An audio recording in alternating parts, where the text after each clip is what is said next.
నిత్య మల్లెపురంలో గోవిందుడు అనే భూస్వామి ఉన్నాడు. ఆయనకు పెద్ద మేడ ఉంది. బోలెడు పొలాలున్నాయి. పట్టిందల్లా బంగారం అవుతుంది. అంత ఆయన అదృష్టమని అందరూ అంటూ ఉండేవారు. కొంతకాలానికి ఆ ఊరికి గోపాలుడనే ఆసామి వచ్చాడు. ఆయనకు ఆస్తి లేదు, కానీ విద్యావంతుడు. అపారమైన తెలివి ఉంది. నోరు మంచిదైతే ఊరి మంచిదవుతుందనే సామెత తెలుసో ఏమో. వచ్చిన నెల రోజుల్లోనే అందరి మధ్య ఎంతో మంచి పేరు తెచ్చుకున్నాడు. అయితే గోవిందుడి మాత్రం ఆయన చూడలేదు. గోవిందుడికి ఆ నోట ఈ నోట గోపాలుడి గురించి వార్తలు అందుతూనే ఉన్నాయి. ఆయన తన వద్దకు రాకపోవడం చిన్నతనంగా తోచి ఒకరోజు కబురు పెట్టి మరి తన వద్దకు రప్పించుకున్నాడు. ఏదో ఒకరోజు నేనే మీ వద్దకు వద్దామనుకున్నాను. ఈలోగా మీరే పిలిపించారు. కారణమేమిటి అన్నాడు గోపాలుడు. మీరు డబ్బు ఇబ్బందుల్లో ఉన్నారని తెలిసింది. ఆత్మ అభిమానం ఉన్నవాళ్ళు నోరు తెరిచి అడగరు కదా. ఆత్మీయతను కోరేవాడిగా నేను మీకు సహాయం చేద్దామనుకుంటున్నాను. నా డబ్బు తీసుకుంటే మీకు నా అదృష్టం అంటి అచ్చి వస్తుంది అని చెప్పాడు గోవిందుడు. గోపాలుడు ఆయనకు 2 చేతులు జోడించి నమస్కరించి ఆత్మీయుడిలా మాట్లాడారు. ఎంతో సంతోషంగా ఉంది. ఇక మీదట మనం ఒకరినొకరు మాటలతో మన్నించుకోవద్దు అనుకుందాం అన్నాడు. గోవిందుడు తలూపాక, నేను నా అదృష్టంతోనే పైకి రావాలని కోరుకునే మనిషిని. కాబట్టి నీ డబ్బు తీసుకును. మనం మాత్రం డబ్బు ప్రసక్తి లేకుండా ఎప్పటిలాగే ఆత్మీయులుగా ఉందాం అన్నాడు గోపాలుడు. అందుకు సరే అన్నాడు గోవిందుడు. మొదట గోపాలుడు తన కుటుంబంతో సహా అద్దె ఇంట్లో దిగాడు. 2 సంవత్సరాలు గడిచేసరికి సొంత ఇల్లు కొన్నాడు. ఇంకొక 2 ఏళ్ళు గడిచేసరికి 5 ఎకరాల పొలం కొన్నాడు.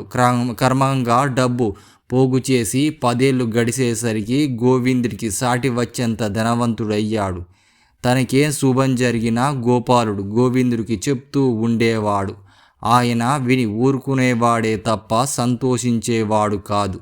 ఒకవేళ గోపాలుడు తనకంటే అదృష్టవంతుడు అనుకుంటున్నాడేమో అన్న అనుమానంతో తనకు జరగని శుభాలు కూడా కల్పించి చెప్పేవాడు గోవిందుడు. వాటిని విని గోపాలుడు బ్రహ్మానందం కలిగింది అతనికి. గోపాలుడు తరచుగా దూర ప్రాంతాలకు వెళ్ళి పండిత సభల్లో పాల్గొని డబ్బు సంపాదించేవాడు. ఆయన అఖండమైన పండితుడు కావడం వల్ల నానాటికి ఆయన ఆదాయం పెరగసాగింది. తన గురించి అట్టే ఎక్కువ మంది చెప్పుకునే అలవాటు గోపాలుడికి లేదు. అందువల్ల ఆయన సంపద గురించి అందరూ తలొక రకం చెప్పుకునేవారు. వీలైనంత వరకు గోవిందుడు కూడా గోపాలుడి గురించి చెడుగా అనేవాడు కాదు. ఇలా ఉండగా ఒకరోజు నిత్య మల్లెపురానికి రాజదూతలు వచ్చారు. గోపాలుడికి మహాపండితుడిగా గుర్తించి సన్మానం చెయ్యాలనుకున్నారు. రాజు వారం రోజుల్లో బోయవాళ్ళ బంగారు పల్లకితో రానున్నారు. ఈ వార్త ఊరంతా పెద్ద విశేషంగా చెప్పుకున్నారు. ఒకసారి ఊళ్ళో గోపాలుడి గౌరవం పెరిగిపోయింది.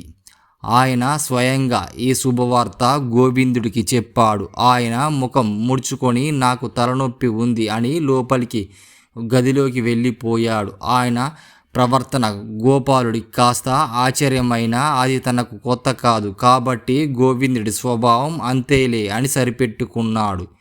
బంగారు పల్లకిలో వచ్చిన రోజు ఊరందరూ గోపాలుని పొలిమేర దాకా సాగనంపారు. గోవిందుడు అస్వస్థతగా ఉందని వెళ్ళలేదు. రాజధానిలో గోపాలుడికి ఘన సన్మానం జరిగింది. రాజా ఆయన, అయ్యా, నిత్య మల్లపురానికి ఇంతవరకు గ్రామాధికారి లేడు. పక్క ఊరి అధికారే 2 ఊళ్ళ వ్యవహారాలు చూస్తూ ఉన్నాడు. ఇక మీదట ఆ ఊరికి మీరే అధికారి కావాలి అన్నాడు.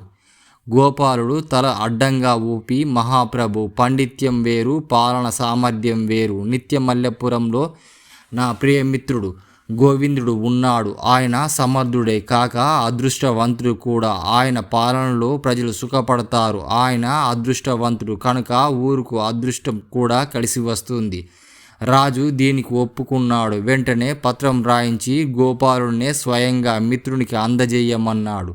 ఈ వార్త గోపాలుడి కంటే ముందు నిత్య మల్లెపురం చేరింది. ఊళ్ళో వాళ్ళు గోపాలుడు నిస్వార్థతనానికి మెచ్చుకున్నారు. అయితే కొంతమంది మాత్రం గోవిందుడు మంచి మనిషే, కానీ నోటి దురుసు ఎక్కువ, గోపాలుడే అధికారి అయి ఉంటే బాగుండే అనుకున్నారు. ఏదేమైతేనేం గోపాలుడు రాజధాని నుంచి తిరిగి వచ్చి గోవిందుడికి రాజ్య సందేశం ఇచ్చి, నా మిత్రుడు గ్రామాధికారి అయినందుకు నాకెంతో సంతోషంగా ఉంది అని చెప్పాడు. అప్పుడు మాత్రం గోవిందుడు మొదటిసారిగా గోపాలుడికి కృతజ్ఞతలు తెలియపరిచాడు. రాజుకు గోపాలుడు పాండిత్యం పట్ల రోజు రోజుకు ఆకర్షణ పెరగసాగింది. తరచుగా గోపాలుడు రాజధానికి రప్పించుకొని వెళ్ళినప్పుడల్లా గోపాలుడికి గ్రామస్తుల సమస్యలై ఉంటే రాజుకు చెప్పేవాడు. ఆయన వెంటనే వాటిని పరిష్కారం చూపేవాడు. ఈ వార్త మోసుకొని సంతోషంగా గోవిందుడు చేరేసరికి ఆయన గోపాలుడి వంక గుర్రుగా చూశాడు. గ్రామ సమస్యలు రాజుకు నువ్వెందుకు చెప్పాలి? ఈ గ్రామానికి నువ్వా నేనా అధికారి? సరే, జరిగిందేమో జరిగిపోయింది. మరోసారి నువ్విలా చేస్తే నేను నా పదవిని విడిచిపెడతాను అన్నాడు. ఎవరి వల్లనైతేనేం ఊరికి మేలు జరిగితే అది అధికారి సంతోషమే కదా. నువ్వు కూడా నన్ను ఉపయోగించుకో, నీ అవసరాలు రాజు నుంచి తీర్చుకో అని గోపాలుడు గోవిందుడికి నచ్చజెప్పి చూశాడు. అయితే గోవిందుడు మాత్రం పట్టు వదలలేదు. నేను గ్రామాధికారి, గ్రామం బాగోగులు నేను చూసుకుంటాను. నువ్వు రాజు వద్ద పాండిత్యం తప్ప మరే విషయాలు ప్రస్తావించవద్దు, ఇది నా ఆజ్ఞ అన్నాడు. గోవిందుడిలో పదవి అహంకారం పెరిగిపోయిందని గ్రహించాడు. ఆయన మాటల్లో కొంతవరకు నిజం ఉందని గోపాలుడికి అనిపించింది. క్రమంగా గోపాలుడి పట్ల అసహనం పెరిగిపోయింది. పొలం పన్నులు కట్టలేదని, ఇంటి చూరు వీధిలోకి వచ్చిందని లేనిపోని కారణాలు చెప్పి గోపాలుని వేధించసాగాడు. గోపాలుడు కొంతకాలం సహించి చివరకు రాజుకు ఫిర్యాదు చేశాడు. రాజు గోవిందుని గట్టిగా మందలించాడు. గోవిందుడు సరైన సంజాసి ఇచ్చుకోలేక గోపాలుని పట్ల మరింత ఉక్రోషం పెంచుకున్నాడు. ఇలాంటి సమయంలో ఆ ఊరికి విశ్వంబరుడనే సాధువు వచ్చాడు. ఆయన హిమాలయాల్లో కొంత తపస్సు చేసి కొన్ని శక్తులు సంపాదించి వారానికి ఒక 10 మంది కోరికలు జరిగేలా చేస్తూ ఉండేవాడు. గోవిందుడాయన తన ఇంట్లో ఆశ్రయం ఇచ్చాడు. ప్రతిరోజు గ్రామస్తులు వచ్చి విశ్వంబరుని దర్శించి తమ సమస్యలు చెప్పుకునేవారు. ఆయన వాళ్ళు చెప్పింది శ్రద్ధగా విని వారిలో కొంతమందిని ఎన్నుకొని వారంకొకరుగా కోరికలు తీర్చేవాడు. గోవిందుడి ఇంటిలో ఉన్న కారణంగా ప్రతి వారం ఆయనను గోవిందుని తప్పక ఎన్నుకునేవాడు. ఆ అవకాశం తీసుకుని గోవిందుడు తనపై రాజుకు మంచి అభిప్రాయం కలగాలని, రాజు తాను చెప్పినట్లు వినాలని కోరుకున్నాడు. ఆ ప్రకారమే జరిగింది. గోవిందుడు తరచుగా రాజును కలుసుకొని మొదట్లో గోపాలుడికి వ్యతిరేకంగా చెప్పాలని చూసేవాడే, కానీ రాజు చెప్పుడు మాటలు వినడు. అందుకని ఆయన రాజుతో పండితులు అవసరం తక్కువ, సామాన్యుల అవసరాలు ఎక్కువ. తమరు కొంతకాలం పాటు పండితులను ఆదరించడం మానివేసి ప్రజల యోగక్షేమాలపై దృష్టి ఉంచుకోవాలి అంటూ నచ్చజెప్పాడు. ఫలితంగా ఎందరో పండితులతో పాటు గోపాలుడికి రాజు నుంచి కానుకలు ఆగిపోయాయి. గోపాలుడిలో దానగుణం ఎక్కువ. ఆయన వైభవంగా జీవిస్తూ 10 మందికి సహాయపడుతూ ఉన్నాడు. రాజు నుంచి కానుకలు ఆగిపోగానే ఆయన సంపదంతా కరిగిపోసాగింది. కోదండ రామయ్య అతని పరిస్థితికి జాలిపడి విశ్వంబరుని వేడుకో, మళ్ళీ నీకు రాజాదరణ లభిస్తుంది అని చెప్పాడు. విశ్వంబరుడు శక్తి గురించి గోపాలుడు విని ఉన్నాడు, కానీ ఆయన అద్భుత శక్తుల మీద అతనికి నమ్మకం లేదు. అందువల్ల తన బాధ గురించి చెప్పుకుందామని రాజధానికి వెళ్ళాడు. అయితే ఆసరికి రాజుకు గోవిందుని మాటలు బాగా తలకెక్కాయి. నిత్య మల్లెపురం గ్రామస్తులెవరైనా సరే తమ సమస్యలను గోవిందుడి ద్వారా మాత్రమే తనకు చెప్పుకోవాలని ఆయన భటులకు చెప్పాడు. ఏం చెయ్యాలో తెలియక గోపాలుడు మంత్రిని కలుసుకొని మాట్లాడాడు. గోపాలుడు విద్యుత్కాయన ఆశ్చర్యపడి, చెప్పండి, మీకోసం ఏమైనా చేస్తాను అన్నాడు. గోపాలుడు ఆయనకు ఒక సందేశాన్ని రాసి ఇచ్చాడు. ఇది నేను రాసినట్లు రాజుకు చెప్పవద్దు. పండితుల వల్ల సామాన్యులకు ఎంత ప్రయోజనం ఉంటుందో, పండితుల అవసరాలు తీర్చడం వల్ల రాజ్యానికి ఎంత లాభం ఉంటుందో ఇందులో రాశాను. మీరు చెప్తున్నట్లు ఈ సందేశాన్ని రాజుకు వినిపించండి అని తన గ్రామానికి వెళ్ళిపోయాడు. మంత్రి చెప్పగా రాజు ఆ సందేశాన్ని విన్నాడు. ఆయనకు తన పొరపాట్లు అర్థమయ్యాయి. ప్రతి గ్రామానికి ఒక పండితుణ్ణి నియమించాలని నిర్ణయించుకున్నాడు. అందుకు పండితులు తమ వివరాలను పంపవచ్చు. గ్రామాధికారి ద్వారా పంపిన పండితుల ప్రాధాన్యత ఇవ్వబడుతుంది. నిత్య మల్లెపురానికి ఈ వార్త చేరింది. వెంటనే గోవిందుడు తనకు నచ్చిన వారిని ఎన్నుకొని రాజుకు వారి వివరాలను పంపాడు. ఇది తెలుసుకొని గోపాలుడు రాజును నేరుగా కలుసుకొని తన వివరాలను పంపాడు. రాజుకు తమరంటే ఎంతో ఇష్టం. కానీ ఆయన పండితుని నియామకంలో కూడా తమరి సంప్రదించలేదు. ఏదో దుష్టశక్తి మీకు వ్యతిరేకంగా పనిచేస్తుంది. తమరు విశ్వంభరుని కలుసుకొని తప్పదు అని ఇష్టులు కొందరు గోపాలుడికి నచ్చజెప్పారు. ఏమనుకున్నాడో గోపాలుడు విశ్వంభరుని కలుసుకోవాలని నిర్ణయించుకున్నాడు. విశ్వంభరుడికి తన సమస్యను చెప్పుకున్నాడు. విశ్వంభరుడు ఏదో అనేలోపే అక్కడ ఉన్న గోవిందుడు, స్వామి, ఇతడికి తమరిపై విశ్వాసం లేదు. ఇంతవరకు ఒక్కసారి కూడా తమరి దర్శనానికి రాలేదు. ఇప్పుడు స్వార్థంతో ఇక్కడికి వచ్చాడు అన్నాడు. నా వద్ద స్వార్థంతో అందరూ వస్తారు. నాకు వ్యక్తులతో వారి సమస్యలతోనే పనిలేదు. న్యాయమైన కోరికలు తీర్చడంలో నా ధర్మం అని గోపాలుడితో, నాయన, ఎల్లుండి నువ్వు నా వద్దకు రావచ్చు అని విశ్వంభరుడు గంభీరంగా చెప్పాడు. ఇది విని గోవిందుడు కలవరపడ్డాడు. అసలే గోపాలుడు తనను లెక్క చేయడు. ఇప్పుడు రాజపండితుడైతే తనను గుడ్డిగవ్వల కింద తీసి పారేస్తాడు. విశ్వంభరుని దీవెనకు తిరుగు ఉండదు. కాబట్టి అందుకు విరుగుడు ఆలోచించాలి అనుకున్నాడు. గోపాలుణ్ణి విశ్వంభరుడు దీవించే రోజు రానే వచ్చింది. ఆ రోజు ఆయన గోపాలుడితో, నాయన, నీకేం కావాలో ఒక్క కోరిక మనసులో అనుకో, అది తప్పక ఫలిస్తుంది అన్నాడు. గోపాలుడు తనకు రాజపండితుడు పదవి కావాలని కోరుకున్నాడు. తర్వాత గోవిందుడు విశ్వంభరుని దగ్గరికి వెళ్ళాడు. విశ్వంభరుడు గోపాలుడికి చెప్పిన విధంగానే గోవిందుడికి చెప్పాడు. గోవిందుడు వెంటనే గోపాలుడికి రాజపండితుల పదవి రాకూడదు అని కోరుకున్నాడు. అయితే ఆయనకు మరుక్షణాన ఒక సందేహం కలిగింది. విశ్వంభరుని, స్వామి, పరస్పరం విరుద్ధమైన కోరికలు ఒకే రోజు ఇద్దరు కోరితే తమరు ఎవరి కోరిక తీరుస్తారు అని అడిగాడు. ఎవరిదో ఒక్కరిని మాత్రమే తీర్చగలను. నా వల్ల కోరిక తీరదో వారి పతనం ప్రారంభమవుతుంది అన్నాడు విశ్వంభరుడు గంభీరంగా. ఈ జవాబు విని గోవిందుడు చాలా సంతోషించాడు. పతనం గోపాలుడికి అనుకొని మనసులో పొంగిపోయాడు. కానీ వారం రోజుల్లో రాజధాని నుంచి వార్త విని ఆయన హతాశులయ్యాడు. గోపాలుడికి రాజపండితుని పదవి లభించింది.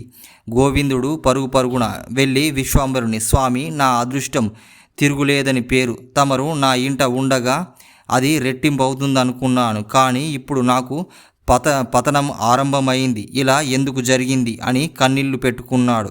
విశ్వంభరుడు నవ్వి, నువ్వు అదృష్ట జాతకుడివి, సందేహం లేదు. నీ గురించి నువ్వు ఆలోచించినంతకాలం, నీ సుఖానికి నువ్వు కోరుకున్నంతకాలం నీ అదృష్టం తిరుగులేదు. ఇతరులను కష్టపెట్టి ఇతరులను నష్టం కలిగించేలో నీ సుఖం చూసుకున్న క్షణం నుంచి నీ అదృష్టం కరిగిపోయి పతనం ఆరంభమైంది. నువ్వు గోపాలుడు తన కోసం కోరుకున్నాడు. నువ్వు నీ కోసం ఏమీ అడుక్కోలేదు. గోపాలుని నష్టం కలిగించాలా కోరుకున్నావు. అందుకే నీ కోరిక తీరలేదు. నువ్వు నీ పతనాన్ని అరికట్టడమే నీ చేతుల్లోనే ఉంది. ఉపకారికి అపకారం చెయ్యాలనే నీ బుద్ధి మార్చుకో అన్నాడు. అప్పటికి గోవిందుడికి కళ్ళు తెరుచుకున్నాయి. ఆయన గోపాలుడితో మిత్రభావంతో మసలి కలకాలం మనశ్శాంతితో సుఖంగా జీవించాడు. పులిందాపురానికి కళిందుడనే ఆయన గ్రామాధికారిగా వచ్చాడు. ఆయన అధికార దర్పం ఎక్కువ ఆయనకు. ఆయన తన పనివాడు వీరయ్యతో బయటకు వెళ్ళేటప్పుడల్లా, నువ్వు నా పక్కనే ఉండు, నేనెవరో తెలియని వారికి నా గురించి చెప్తూ ఉండు అన్నాడు. వీరయ్య ఆయనకు వినయంగా చేతులు జోడించి, అయ్యా, నా బోటి సామాన్యును ఎవరు గుర్తించరు. తమరు గ్రామాధికారి, తమ గురించి అందరికీ ఈ పాటికి తెలిసే ఉండాలి అన్నాడు. లేదురా, ఇంకా తెలియని వాళ్ళు కొందరు ఉన్నారు. వాళ్లకు నువ్వు నా గురించి చెప్పాలి అని అన్నాడు కళిందుడు. కానీ తమరికి ఎవరు తెలిసారో ఎవరు తెలియని వారో నేనెలా తెలుసుకునేది అన్నాడు వీరయ్య. నేను తిరుగుతూ ఉంటే దండం పెట్టిన వారు నేనెవరో తెలిసినట్టు, దండం పెట్టని వారు నేనెవరో తెలియనట్టు అర్థమైందా అన్నాడు కళిందుడు. దాంతో కళిందుని బుద్ధి వీరయ్యకు తెలిసిపోయింది. వాడాయనతో బయటకు వెళ్ళినప్పుడల్లా ఈ విషయం జాగ్రత్తగా చూసుకునేవాడు. చాలామంది కళిందుని చూడగానే దండం పెట్టేవారు. దండం పెట్టని వారికి వీరయ్య కళిందుడు పలానా అని చెప్పగానే దండం పెట్టేవారు. ఎవరైనా అప్పుడు మర్చిపోతే వీరయ్య గ్రామాధికారి వెనుక నిలబడి ఆ ఆసామికి దండం పెట్టమని సైగ చేసేవాడు. ఇలా బాగానే సాగింది. కానీ రుద్రయ్యతోనే ఇబ్బంది వచ్చింది. ఆయన గౌరవం ఎక్కువ, అతనికి తలపొగురు ఎక్కువ ఉందంటారు ప్రజలు. ఒకరోజు ఆయన కలిందుడు వీరయ్య ఎదురయ్యాడు. దండం పెట్టకుండా ముందుకు సాగిపోయాడు. ఆయనెవర్రా, నన్ను చూడలేదా, నేనెవరో తెలియదా అన్నాడు కలిందుడు కోపంగా. వీరయ్య సంగతి తెలిసిన అనవసరపు గొడవెందుకని, ఇంకా తమరు తెలియకుండా ఉంటుందా, బహుశా చూసి ఉండరు అన్నాడు వీరయ్య. కలిందుడు ఆ మాటలకు అంత తృప్తి అనిపించలేదు ఆయనకు. ఆయన వీరయ్యతో, పద ఆ విషయం తేల్చుకుందాం, ఆయన చేతనే దండం పెట్టించుకుంటే ఈరోజు నేను ముందుకు సాగుతా అన్నాడు. ఇద్దరు రుద్రయ్యను అనుసరిస్తూ కొంత దూరం వెళ్ళారు. రుద్రయ్య ఒక దుకాణం దగ్గర ఆగి అరటి పండ్ల బేరం చేస్తూ ఉన్నాడు. వీరయ్య కలిందుడి అక్కడ చేరి తాము దుకాణం వద్ద ఆగారు. రుద్రయ్య వాళ్ళిద్దరిని ఏగాదిగా ఒకసారి చూసి తన పనిలో మునిగిపోయాడు. కలిందుడు వీరయ్య చెవిలో, నన్ను చూశాడారా, ఇంకా దండం పెట్టలేదేంది అంటూ గొడవ పెట్టాడు. బహుశా తమరేమో తెలియదులేండి, వీలు చూసుకొని పరిచయం చేస్తా అన్నాడు వీరయ్య నెమ్మదిగా, అప్పటికి తప్పించుకుందామని.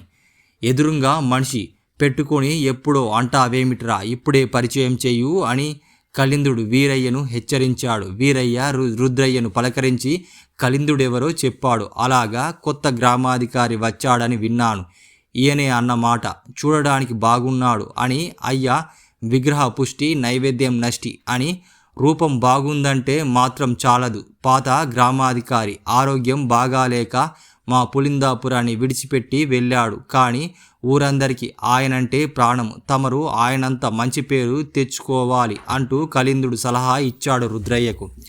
దండం పెట్టలేదు సరికదా, సలహా కూడా ఇచ్చేసరికి కలిందుడికి మరింత ఒళ్ళు మండింది. ఆయన వీరయ్యను హెచ్చరిస్తూ వీపు మీద గోకాడు. వెంటనే వీరయ్య, అయ్యా గ్రామాధికారిని మొదటిసారిగా చూస్తూ ఉన్నావు, దండం పెట్టరాదా అన్నాడు రుద్రయ్యతో. ఏమిటోరా, సమయానికి స్పృహించలేదు, ఆయనకు నా దండం యోగం లేదనుకో అంతే అన్నాడు రుద్రయ్య.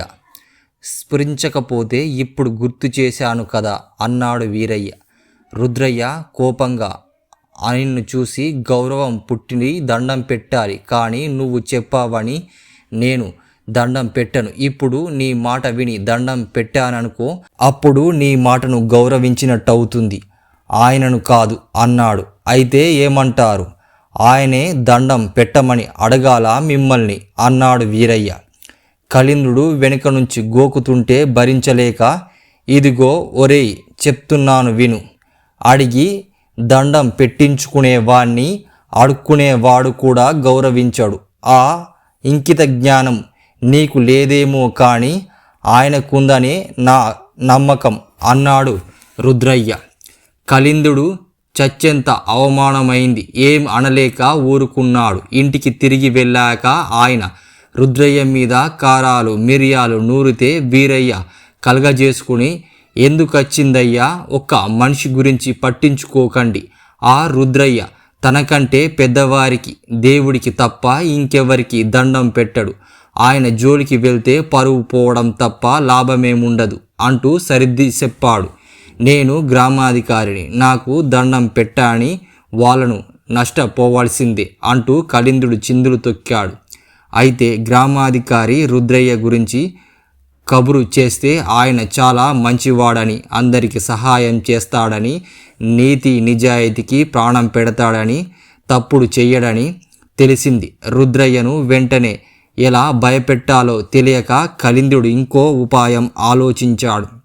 ఆ ప్రకారం సునందుడనే పేద రైతు రుద్రయ్యను కలుసుకుని, అయ్యా కలిందుడికి నేను కనబడినప్పుడల్లా దండం పెట్టేవాణ్ణి, ఈ ఒక్కరోజు ఏదో ఆలోచనలో ఉండి దండం పెట్టలేదు అంతే, ఆయనకు వల్ల మాలిన కోపం వచ్చి నా పొలం పన్ను వాయిదా మీద వాయిదాలు కట్టాలని ఒప్పుకున్నాను, ఈరోజు మొత్తం పన్నంతా ఒకేసారి కట్టమంటున్నారు అని చెప్పాడు.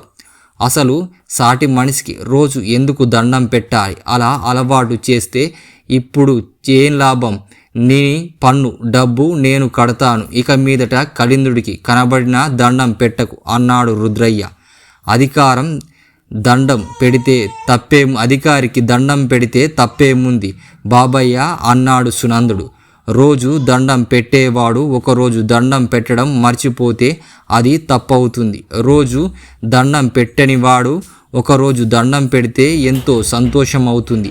అధికారికి అవసరమైనప్పుడల్లా దండం పెట్టాలి. మిగతా దండాలను ప్రయోజనం లేకుండా పోతున్నప్పుడు, ప్రయోజనం ఉన్నప్పుడే దండం పెట్టడం నేర్చుకోవాలి. అర్థమైందా అన్నాడు రుద్రయ్య. సునందుడికి వార్త కళిందుడికి చెప్పేలోగే ఇంకా చాలామంది రుద్రయ్య ద్వారా తెలిసిపోయింది. దాంతో ఆ రోజు నుంచి ఊళ్ళో చాలామంది కళిందుడికి దండం పెట్టడం మానుకున్నారు. రోజు దండం పెట్టేవాడు ఒకరోజు పెట్టకపోతే కోపగించుకుంటాడని తెలిస్తే రుద్రయ్య బెదిరిపోతాడని కళిందుడు అనుకుంటే ఆ ఉపాయం ఇంకోలా బెడిసికొట్టింది. రుద్రయ్య మూలంగా తనకు ఊళ్ళో గౌరవం లేకుండా పోతుందని కళిందుడు బెంగపడ్డాడు. ఇలా ఉండగా రుద్రయ్య మనమడిని పాము కరిచింది. వాడు పెద్ద కేకలు వేశాడు. రుద్రయ్య కొడుకు వైద్యం కోసం పరిగెత్తాడు. ఈ సంగతి తెలిసిన కళిందుడు నాకు పాము మంత్రం వచ్చు, ఈ రుద్రయ్యకు వచ్చి నాకు దండం పెడితే ఆ మంత్రం వేసి ఆయన ప్రాణాలు బ్రతికిస్తా అన్నాడు. ఇది విన్న రుద్రయ్య కళిందుడి ఇంటికి వెళ్ళలేదు. వైద్యుడు మందు పనిచేసి ఆయన మనవడు బతికి బట్ట కట్టాడు. అయితే అందరూ రుద్రయ్య మొండితనానికి చిరాకు పడ్డారు. కొద్ది రోజులకు గడిచాక రుద్రయ్య పాలేరు పాము కరిచింది. వాడు వెంటనే బాబు, నేను అబ్బాయి గారిని కరిచిన పాము చంపాను. దాని జతపాము పగపట్టి నన్ను కాటు వేసింది. మంత్రం వేస్తే నేను బతుకుతాను, లేకుంటే లేదు. తమరి పాలేరును కాబట్టి కళిందుడు నాకు మంత్రం వేయడు, నాకు కాలం మూడింది అంటూ ఏడవసాగాడు. కళిందుడిని నేను తీసుకుని వస్తా, నువ్వేడవకు, ఈలోగా వైద్యం కూడా చేయించుకో అని వాడికి నచ్చజెప్పి గ్రామాధికారి ఇంటికి వెళ్ళాడు రుద్రయ్య. అక్కడ కళిందుడు వీరయ్యతో ఊసులాడుతుంటే రుద్రయ్య ఆయనకు 2 చేతులు జోడించి దండం పెట్టి జరిగిందంతా చెప్పి, తమరు వచ్చి మంత్రం వేస్తే నా పాలేరు బతుకుతారు అని చెప్పాడు. కావాలంటే ప్రతిరోజు వచ్చి ఇలా దండం పెడతా అన్నాడు. కళిందుడు తెల్లబోయాడు. అంతలో కంగారు పడుతూ, మీ చేత దండం పెట్టించుకోవాలని పట్టుదల కొద్దీ అలా అన్నాను, కానీ నాకు నిజంగా పాము మంత్రం తెలియదు అన్నాడు. రుద్రయ్య నవ్వి, అసలు నేను పాము మంత్రాన్నే నమ్మను. ఇప్పుడు నా పాలేరు కరిచింది పగబట్టిన పాము కాదు, దానికి విషం కూడా ఎక్కదు. మధ్య మధ్య ఏడవడం తప్ప చక్కగా మాట్లాడుతున్నాడు. అయితే వాడు పాము మంత్రం నమ్ముతున్నాడు. తమరు మంత్రం వేయకపోతే వాడు నమ్మకం వాడి ప్రాణం తీస్తుంది. తమరు మంత్రం రాదని చెప్పకండి, వచ్చిన మంత్రాన్ని వేయండి చాలు అన్నాడు. కళిందుడు ఆయన చెప్పినట్లు చేశాడు. రుద్రయ్య పాలేరుకు ప్రమాదం తప్పింది. అయితే చిత్రంగా ఆ రోజు నుంచి కళిందుడు రుద్రయ్య దండం పెట్టబోతే వారించడమే కాక కనిపించినప్పుడల్లా తానే ఆయనకు దండం పెట్టడం అలవాటు చేసుకున్నాడు.